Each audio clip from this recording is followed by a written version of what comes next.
जय हिंद। आज हम लोग पढ़ेंगे UP police constable math practice set. तो आज से हमारी स्टार्ट है। देखें, आज से स्टार्ट होगा, एग्ज़ाम तक चलेगा। टारगेट हमारा 2023 Uttar Pradesh constable police. Subject आपका math practice set, practice question. आपको क्वेश्चन मिलेगा डेली 17-18 क्वेश्चन मिलेगा। रूटीन डेली वीडियो अपलोड कर दी जाएगी। ये हमारी पूरी कोशिश रहेगी। हमारी पूरी कोशिश रहेगी आपको वीडियो डेली अपलोड कर दी जाएगी। संडे को भी अपलोड कर दे, जो सोमवार, मंगलवार, बुधवार, बृहस्पतिवार, शनिवार, शुक्रवार और रविवार, सप्ताह को 7 दिन अपलोड कर दी जाएगी। हमारी पूरी कोशिश। आज से हमारा स्टार्ट हो रहा है। डेट है आपका 2 तारीख 7वां महीना 2023, Uttar Pradesh constable police practice है। ये हमारी स्पेशल प्रैक्टिस सेट रहेगा। तो आइए चलते हैं क्वेश्चन नंबर 1 पर।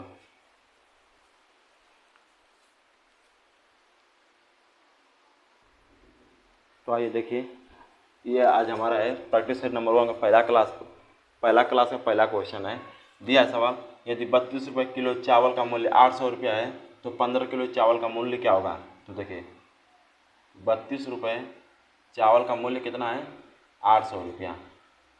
पूछा 15 किलो चावल का मूल्य, 15 किलो चावल का मूल्य कितना होगा। तो 800/32, 800 बटे 32 गुणे 15, 16 दूना के 32, 16 पचे 80, यहाँ एक जीरो आ जाएगा। 2 एकम 2, 2 से काटे 25 बार, 15 पचे 75, 15 दूना के 30, 30 और 7 37।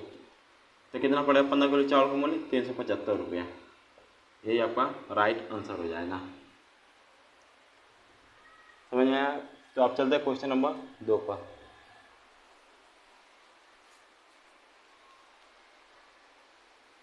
आइए क्वेश्चन नंबर 2 करते हैं। दिया है किसी संख्या का 32%, किसी संख्या को आप x मान लीजिए, x का 32%, प्रतिशत हटेगा तो बटे में आ जाएगा आपका 100,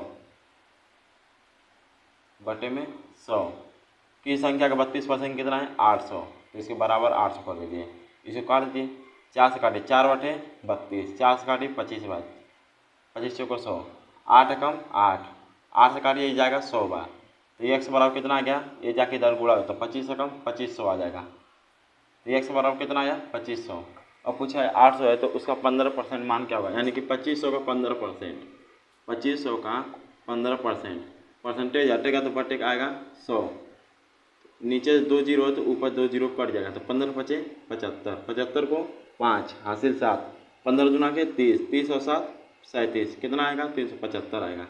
आपका राइट आंसर हो जाएगा 375। 2500 का 15% 375 होगा। और चलते क्वेश्चन नंबर 3 पर।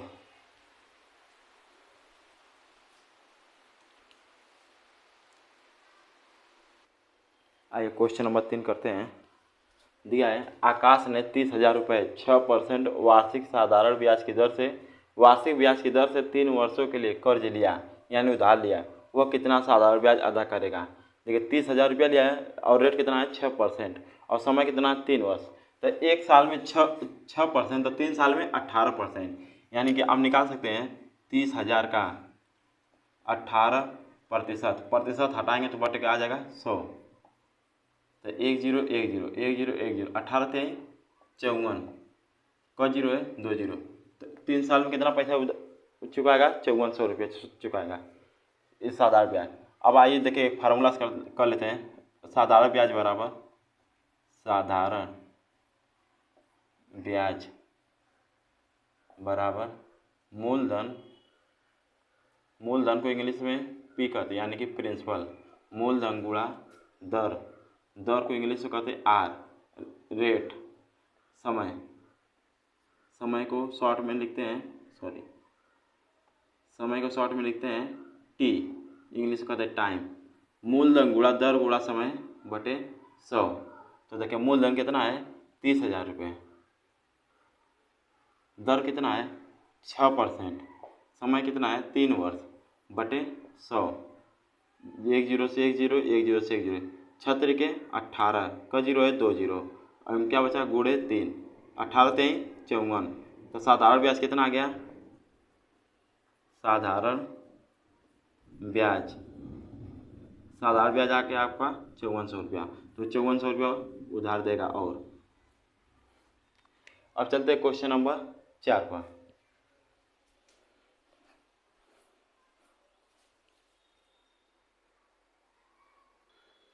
आइए क्वेश्चन नंबर 4 करते हैं। दिया है 3,000 रुपये पर 4% वार्षिक ब्याज की दर से 6 वर्ष का साधारण ब्याज ज्ञात करें।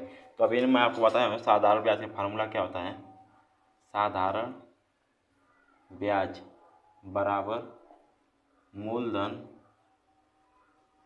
गुणे दर गुणे समय, मूलधन गुणे दर गुणे समय बटे 100। मूलधन कितना है 3,000 रुपये, दर कितना है ब्याज की दर से 6 वर्ष 6 साल का 4%। देखिए दर कितना है 4% वार्षिक ब्याज की दर से, दर आपका 4% और समय कितना है 6 साल।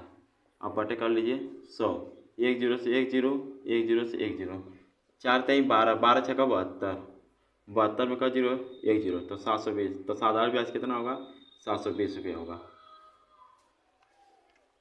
अब चलते क्वेश्चन नंबर 5 पर।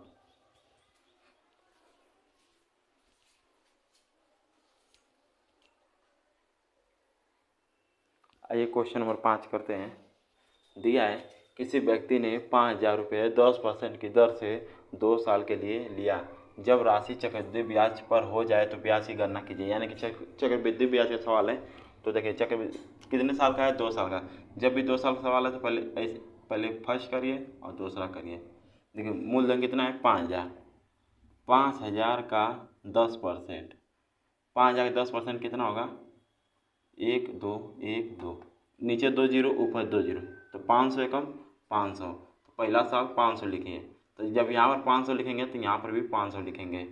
देखिए 2 साल सवाल है तो देखिए जो पहला साल रहता है चक्रवृद्धि ब्याज या साधारण ब्याज वो हमेशा बराबर रहता है। अब देखिए 500 का निकालिए 10% तो ये 2 साल का निकलेगा। 500 का 10%, 1 0 1 नीचे 2 जीरो ऊपर 2 जीरो तो 50 से कम 50, यहाँ पे 50 लिख दीजिए। अभी कुल को जोड़ दीजिए, ये आपका निकल जाएगा चक्रवृद्धि ब्याज। देखिए अगर 2 साल का साधारण ब्याज पूछेगा तो ये देखिए आपका 2 साल का साधारण ब्याज है 2 साल का और आपसे पूछ देगा चक्रवृद्धि और साधारण ब्याज का अंतर तो ये 50 हो जाएगा। अगर पूछेगा कि चक्रवृद्धि ब्याज बताइए तो इन सबको जोड़ दीजिए 500 500 1000 1050 1050 रुपया 1050 रुपये, यही आपका राइट आंसर हो जाएगा। मूलधन था 5,000 रुपया, रेट था 10%, समय था 2 साल, उसका चक्रवृद्धि ब्याज निकालना था। तो पहला साल जब 2 साल का था 1 साल और 2 साल, पहले इसे लिख लीजिए। अब 5,000 का निकाले 10%, तो 5,000 का 10% होगा 500। तो फर्स्ट ईयर 500 तो सेकेंड ईयर भी 500। अब 500 का 10% निकालिए तो 500 का 10% निकालेंगे तो यहाँ पर आएगा 50। तो 500 का 10% निकालेंगे तो कितना आएगा 50। तो इसका 500 का 10% है तो 1 साल और 1 साल 2 साल हो गया। तो 2 साल का चक्र पूरा जोड़ देंगे तो एक पूरा चक्रवृद्धि ब्याज का निकल के आएगा और इसको बस लेंगे तो ये चक्रवृद्धि ब्याज और साधारण ब्याज का अंतर है। अगर सवाल पूछ देगा चक्रवृद्धि ब्याज और साधारण ब्याज के अंतर तो ये चक्रवृद्धि ब्याज और साधारण ब्याज का अंतर 50 रुपये हो जाएगा। और पूछ देगा यही 2 साल का निकालिए साधारण ब्याज तो 500 500 1000, तो 2 साल का साधारण ब्याज 1000 हो जाएगा। लेकिन पूछा जाए आपसे चक्रवृद्धि ब्याज तो इन तीनों को जोड़ दिए 500 500 1000 1050 रुपया आपका चक्रवृद्धि ब्याज निकल के आ गया। आपको समझ में आ गया होगा आई होप। अब चलता क्वेश्चन नंबर 6 पर।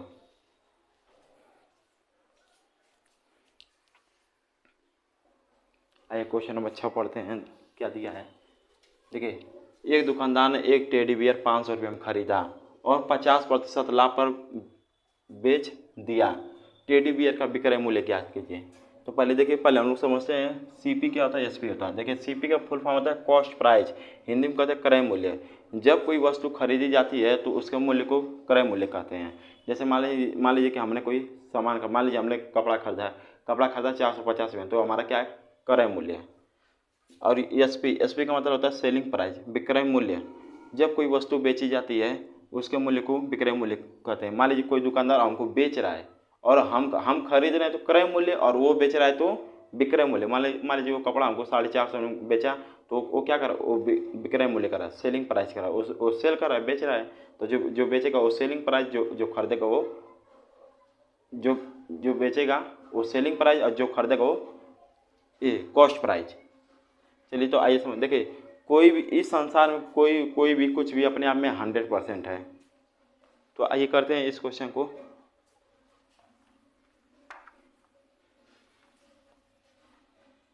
देखिए एक दुकानदार ने एक टेडी बियर 500 रुपये में खरीदा है, यानी कि अपने आप में 100% है।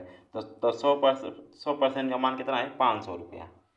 500 रुपये खरीदा, 50% लाभ पर दिया, 50% लाभ पर दिया। देखिए अपने आप में 100% था, 50% लाभ पे, यानी कि 50% और बढ़ गया। तो पहले 100 था, अब 50 बढ़ गया, तो कितना होगा? 150। तो 150% बराबर क्या होगा, यही पूछा है। तो दिया टेडी बियर का विक्रय मूल्य, यानी कि एसपी, यही आपका एसपी है, तो यही बताना है आपको।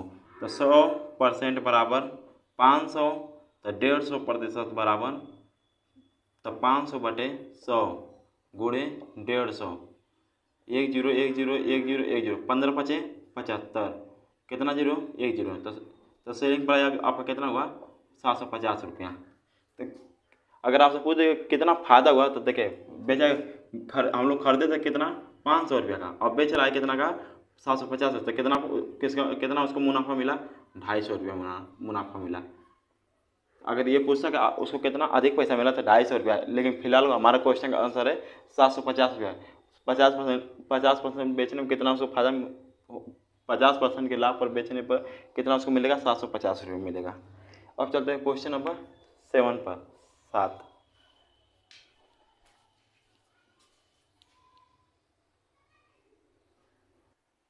आइए क्वेश्चन नंबर 7 करते हैं। दिया है एक व्यक्ति ने एक रेडियो 720 रुपये में खरीदा, यानी कि उसका सीपी कितना है? सीपी उसका 720 रुपया, यानी कि जो खरीदेगा उसको सीपी का, यानी कि कॉस्ट प्राइस, यानी कि क्रय मूल्य 720 में खरीदा और 810 रुपये में बेच दिया, यानी कि उसका एसपी कितना है? सेलिंग प्राइस कितना है? 810 रुपया। खरीदा 720 रुपया में और बेचा 810 रुपया में। क्या पूछा है? तो लाभ की राशि ज्ञात करें। देखिए खरीदा है कितना? 720 रुपये में, बेच कितना रहा है? 810 रुपये में। तो कितना मुनाफा मिला इसको? 0 में से 0 जा, 11 में से 2 गया 9, 90 रुपया फ़ायदा मिला है। ये आपका राइट आंसर हो जाएगा। ठीक है, अब चलते क्वेश्चन नंबर 8 पर।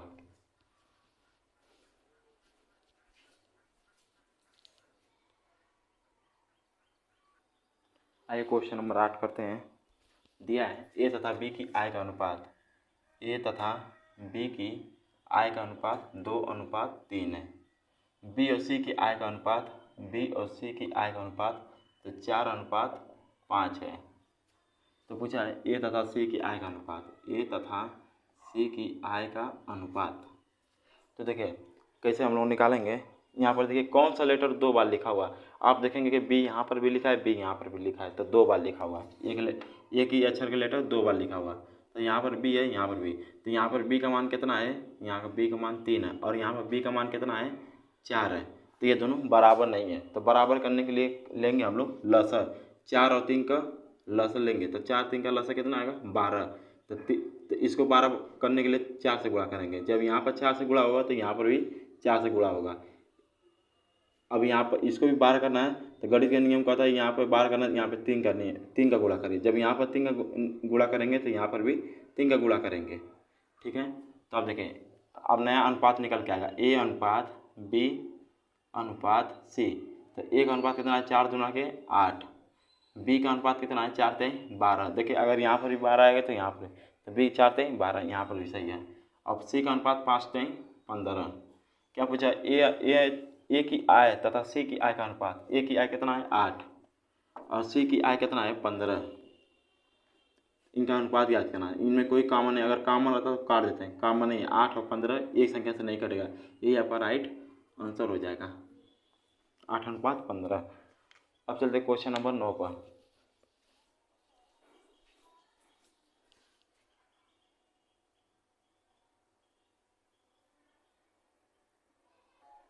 आइए क्वेश्चन नंबर 9 पढ़ते हैं। दिया है यदि पिता की दोगुनी आयु, पिता का मतलब फादर, फादर की दोगुनी आयु, यदि पिता की दोगुनी आयु पुत्र की 7 गुनी की आयु के बराबर, यानी बराबर है। पुत्र की आयु 7 गुना, पुत्र की आयु का 7 गुना बराबर है, तो उनकी आयु का अनुपात ज्ञात करिए। तो देखिए एफ बटे एफ बटे यस, यानी कि सन, तो एफ का अनुपात हो जाएगा 7 और यस का अनुपात हो जाएगा 2। ये भाग में ये गुणा में है तो ये भाग में आ जाएगा, तो यह बराबर हो जाएगा 7 और ये गुणा के भाग में चला जाएगा, तो यस बराबर 2। तो इनका अनुपात कितना है पिता और पुत्र का, तो 7:2। ये आपका राइट आंसर हो जाएगा। देखिए इजी सवाल है, लेवल धीरे धीरे बढ़ेगा डे बाई डे। अब चलते क्वेश्चन नंबर 10 पर। ये आपको सवाल समझो, पिता की दोगुनी आय बराबर पुत्र की 7 गुना के आय के बराबर, पुत्र की 7 गुना के आय के बराबर है। तो देखिए ये भाग में तो ये गुणा में है, तब यह बराबर 7 और ये गुणा में तो ये भाग में चला जाएगा, तो यस बराबर 2। तो यफ का अनुपात है 7 और यस का अनुपात है 2, तो यफ का अनुपात 7 और यस का यफ मतलब फादर, यस मतलब सन यानी कि पुत्र, तो 7:2। अब चलते क्वेश्चन नंबर 10 पर।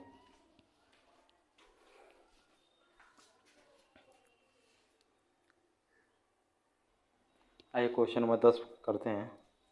दिया है ए बी एवं सी किसी निश्चित कार्य को क्रमशः 8 दिन 10 दिन और 15 दिन में करते हैं। इस तरह वे कार्य को एक साथ पूरा करते हैं तथा कार्य समाप्त के पश्चात उन्हें 1050 रुपये मिलता है। प्रत्येक का हिस्सा ज्ञात करें। देखिए जो उन्हें पैसा मिलता है उनके कार्य क्षमता के अनुसार मिलता है। तो देखिए 3 लोग हैं ए बी और सी। ए किसी काम को 8 दिन में, बी किसी काम को 10 दिन में, सी किसी काम को 15 दिन में। अगर कुल काम निकालना हो तो इनका लेंगे हम लोग लसा। तो लसा देखिए यहाँ पर मैं कुल काम निकालता हूँ 8 10 15। पहले सबसे छोटी संख्या से काटिए, 2 चौको 8, 2 पचे 10, ये 15 नहीं कटे, इसको छोड़ दीजिए। फिर 2 2 दूना के 4, 2 दूना के 4, ये 5 नहीं कटे 15। फिर 2 से 2 एकम 2 5 15। फिर 5 से 5 एकम 5 5 एकम 5 5 3 15। फिर 3 से 1 1 1, 2 दूना के 4, 4 दूना के 8, 8 पचे 40, 40 टाइम 120, यानी हमारा कुल काम आ गया 120। कुल काम 120, 1 और 8 काम, एक दिन में कितना काम करेगा तो 15 दिन में। ये एक दिन में कितना काम करेगा 15 काम करेगा। कुल काम 120, बी कर रहा है 10 काम, तो एक दिन में कितना काम करेगा 12 काम। कुल काम 120 और सी कर रहा है 15 काम, तो एक दिन में कितना करेगा 15 8 120। इस तरह के कार्य को एक साथ पूरा करते हैं तथा कार्य समाप्त के पश्चात उन्हें 1050 रुपये मिलता है। 1050 तो इनका कार्य क्षमता का जो भी पैसा मिलेगा इनके कार्य क्षमता के अनुसार मिलेगा। तो 15 12 और 8 20, 20 और 15 35, तो 35 बराबर 1050। 5 7 35, 5 दूना के 10, 5 एकम 5 0, 7 एकम 7, 7 तिरिके 21, ये 0 था। एक बराबर कितना आ गया 30 आ गया। पूछा प्रत्येक का हिस्सा है, तो जब भी पैसा मिलेगा इनके कार्य क्षमता के अनुसार मिलेगा। तो 1 बराबर 30, तो ए को कितना मिलेगा 15 3 45, यानी कि 450 रुपये मिलेगा ए को। बी को कितना मिलेगा, तो 1 बराबर 30 है, तो 12 बराबर कितना होगा 12 3 36, 360 रुपये मिलेगा। तो 1 बराबर 30, तो 8 बराबर 1 बराबर 30, तो 8 बराबर, तो 8 तिरिके 24, 240 रुपया मिलेगा। ए को मिले सी को मिलेगा 240 रुपया, बी को मिलेगा 360 रुपया, ए को मिलेगा 450 रुपया। ये आपका राइट आंसर हो जाएगा 450 360 240। आप लोग क्वेश्चन समझ गए होंगे। अब चलते क्वेश्चन नंबर 11 पर।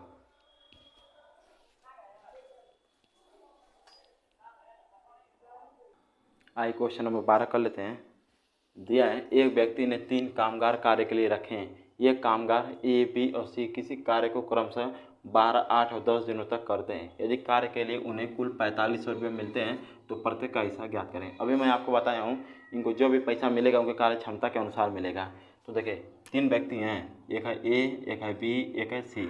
ए किसी काम को 12 दिन में, बी किसी काम को 8 दिन में, सी किसी काम को 10 दिन में। अगर आपको कुल काम निकालना होगा तो इनका लेंगे लसा 12 8 10, 2 से काटे 2 छक्का 12, 2 चौको 8, 2 पचे 10। फिर 2 से काटे 2 3 6, 2 दूना 4, ये 5 उतर जाएगा। फिर अब देखिए अब ये 3 से कटेगा, ये 2 से कटेगा, ये 5 से कटेगा, इसमें कोई कॉमन संख्या नहीं, तो डायरेक्ट गुणा कर लीजिए। 5 दूना के 10, 10 3 30, 30 दूना के 60, 60 दूना के 120, यानी कि कुल काम कितना हो जाएगा 120। ये किसी काम को 12 दिन में करा, कुल काम 120, तो कितने दिन में एक दिन में कितना काम करेगा? 10 काम करेगा। बी किसी काम को 8 दिन में कर रहा है और करना है उसको 120 काम, तो एक दिन में कितना काम करेगा? 15 काम करेगा। इसको इससे भाग दीजिए। ये सी किसी काम को 10 दिन में कर रहा है और करना उसे 120 काम, तो एक दिन में कितना काम करेगा? 12 काम करेगा। तो देखिए ये इनका कार्य क्षमता का अनुपात आ गया। फिर यदि कार्य के लिए उन्हें कुल 4500 रुपये मिलते हैं, तो यहाँ पे टोटल कार्य क्षमता कितना होगा? 10 15 35, 35 और 12 47, तो 47 बराबर 15 10 25 25 और 12 37 होगा ना। 15 10 25 25 और 12 37 होगा, सॉरी 37 बराबर 4500। ठीक, बोला प्रत्येक का हिस्सा ज्ञात करिए। ठीक है, एक कटेगा, देखिए देखा जाए। 37 से काटिए 4500, 37 से कम 37, 15 से 7 दिया 8, कट गया। 37 गुना के 74, 2 7 14 के 4, 2 3 6 1 7 74, 10 4 गया 6, एक कट गया, एक कट गया। ये तो कट ही नहीं रहा है,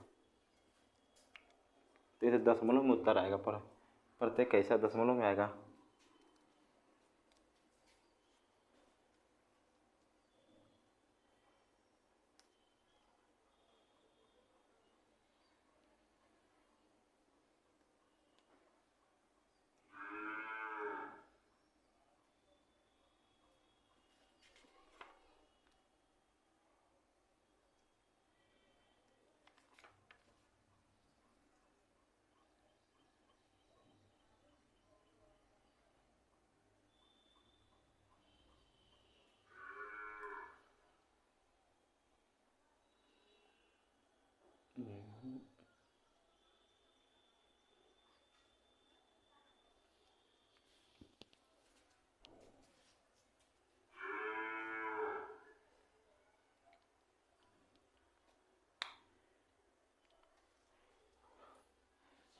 देखिए 1 मिनट, देखिए ए अनुपात बी अनुपात सी बोला है। एक व्यक्ति ने 3 कामगार कार्य के लिए रखे हैं। ये कामगार ए बी और सी किसी कार्यक्रम से 12 8 और 10 दिनों तक करते हैं। यानी जो काम उसको कार्य 2 छक्का 12, 2 चौको 8, 2 पचे 10। यदि कार्य के लिए उन्हें कुल 4500 रुपये मिलते हो, तो इनकी कार्य क्षमता कितना है? 6 4 10, 10 5 15, 15 बराबर 4500। देखिए कट जाएगा, 15 कम 15, 15 तो 1 बराबर 300 आ गया। पूछा प्रत्येक का हिस्सा है, तो 1 बराबर 300, तो 6 बराबर, तो इसमें 300 से गुणा 6 तरीके 1800। इसको ए को मिलेगा 1800 रुपया, बी को मिलेगा 1 बराबर 300, तो 4 बराबर 3 चौको 1200 रुपया, बी को मिलेगा 1200, सी को 300 5 से गुणा 5 में 300 से गुणा करें 3 पचे 1500, सी को मिलेगा 1500 रुपया। तो आपका राइट आंसर हो जाएगा 1800 1200 1500। ये आपका तीनों राइट आंसर हो जाएगा।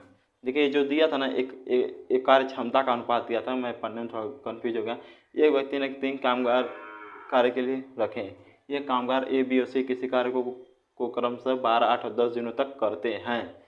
10 दिन में करते हैं, 10 दिनों तक करते हैं। यदि कार्य के लिए उन्हें कुल 4500 रुपये मिलते हैं, तो प्रत्येक कैसा? तो 12 8 10 जो काम है उसको काट दीजिए, तो इनका कार्य क्षमता का अनुपात आ गया 6 4 10 5 15, 15 बराबर 4500, तो 1 बराबर 300।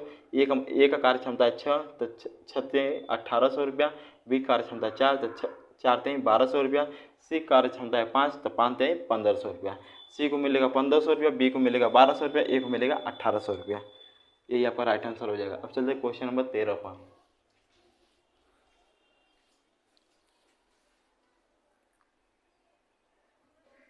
आइए क्वेश्चन नंबर 13 पढ़ते हैं। दिया नल किसी खाली टंकी को 20 मिनट में भर सकता है। नल बी उसी टंकी को 24 मिनट में भर सकता है, जबकि नल सी उसी टंकी को 15 मिनट में खाली कर सकता है। यदि सभी नल को एक साथ खोल दिया जाए तो टंकी को भरने में कितना समय लगेगा? देखिए नल ए किसी खाली टंकी को 20 मिनट भर रहा है, यानी भरा यानी कि वो प्लस कर रहा है, कितना में? 20 मिनट में। ठीक, और नल बी उसी टंकी को 24 मिनट भर सकता है। ये भी भर रहा है, तो यानी प्लस है 24 मिनट में। जबकि नल सी उसी टंकी को 15 मिनट खाली कर रहा है। तो देखिए ये सी खाली कर रहा है, जो भरा है वो प्लस और जो खाली कर रहा है उसको माइनस।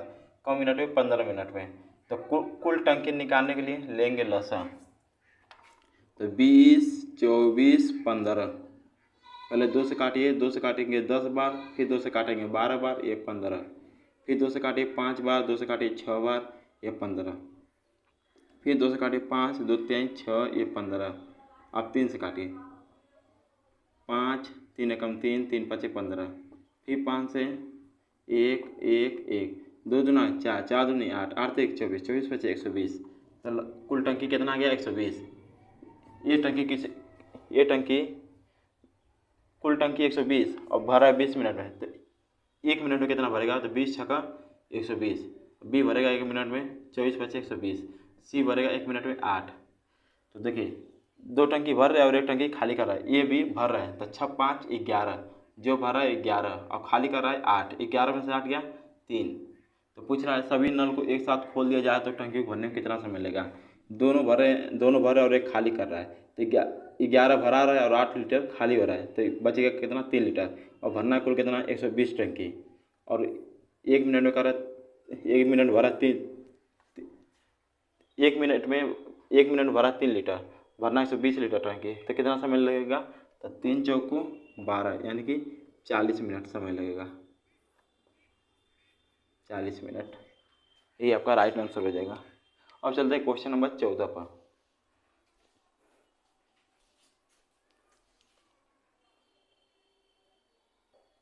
आइए क्वेश्चन नंबर 14 करते हैं। दिया है नल ए किसी टंकी को 12 मिनट में भर सकता है। एक छिद्र की वजह से नल ए को टंकी भरने में 8 मिनट अधिक समय लगता है।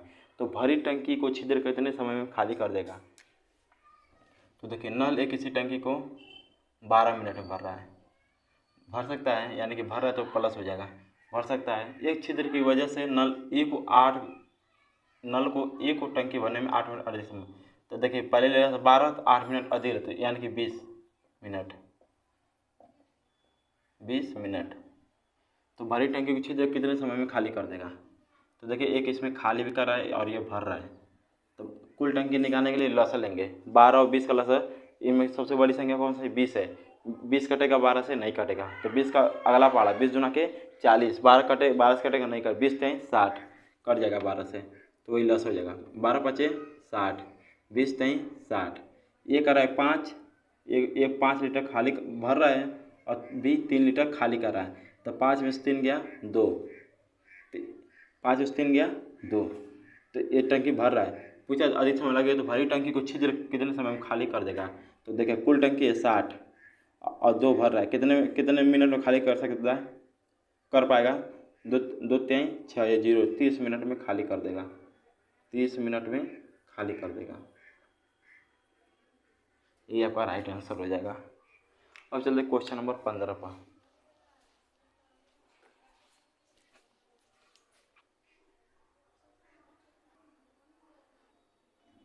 आइए क्वेश्चन नंबर 15 करते हैं।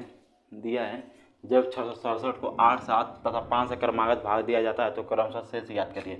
तो देखिए 8 8 7 5 से क्रमशः भाग दिया जाता है किसमें? 667 में। तो कितना शेष बचेगा? जो शेष आएगा वो इधर लिखाएगा। 8 8 था 64, कितना बचा? 2 27, 8 तरीके 24, 4 बचा।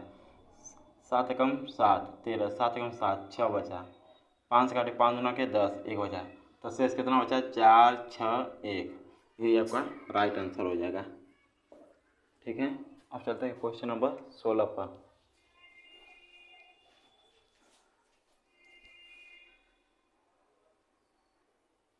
आइए क्वेश्चन नंबर 16 करते हैं। दिया जब एक संख्या को 6 3 2 से क्रमागत भाग देने पर शेष क्रमशः 1 2 1, 1 दूना 2 1 3, 3 3 9 2 11, 11 6 66 और 1 67। तो संख्या कितना है हमारा? 67 है। यही आपका राइट आंसर हो जाएगा। देखिए इसमें एक में 2 से गुणा करिए और 2 में 1 जोड़ दीजिए। अब 1 दूना के 2 2 और 1 3, अब 3 का गुणा 3 में करिए और इसमें 2 जोड़ दीजिए। 3 3 9 2 11। अब 11 गुणा 6 में करिए और 6 66 हो गया, 66 में 1 जोड़ दीजिए, 67 हो जाएगा जोड़ने पे। तो आपका संख्या क्या है? 67 है। आपका राइट आंसर हो जाएगा 67। और चलते क्वेश्चन नंबर 17 पर।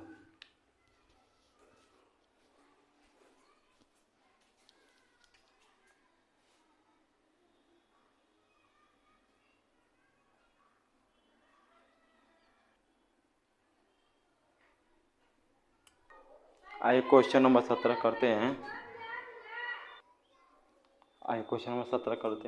देखिए क्वेश्चन नंबर 17 इधर है और 18 इधर है। तो बुक का 10 20 25 का लसन, 10 20 25 का लसन लिए। तो पहले छोटी संख्या 2 5 10, 2 दामे 20, 25 नहीं काटे, छोड़ दीजिए। फिर 2 काटे 5, 2 5 10, ये 25। फिर 5 काटे, 5 एकम 5, 5 एकम 5, 5 5 25। फिर 5 से काटे 1 1 1। तो अब गुणा करें, 2 दूना के 4, 4 5 20, 20 5 100। तो लसा कितना आ गया? 100। यही आपका राइट आंसर है। वह सब छोटी संख्या ज्ञात करें जो 12 15 20 24 से भाग दिया जाए तो हर बार 7 से बचे। तो लसन निकालना, 12 15 20 24 का लसन, 12 15 20 और 24 का लसन। 1 मिनट,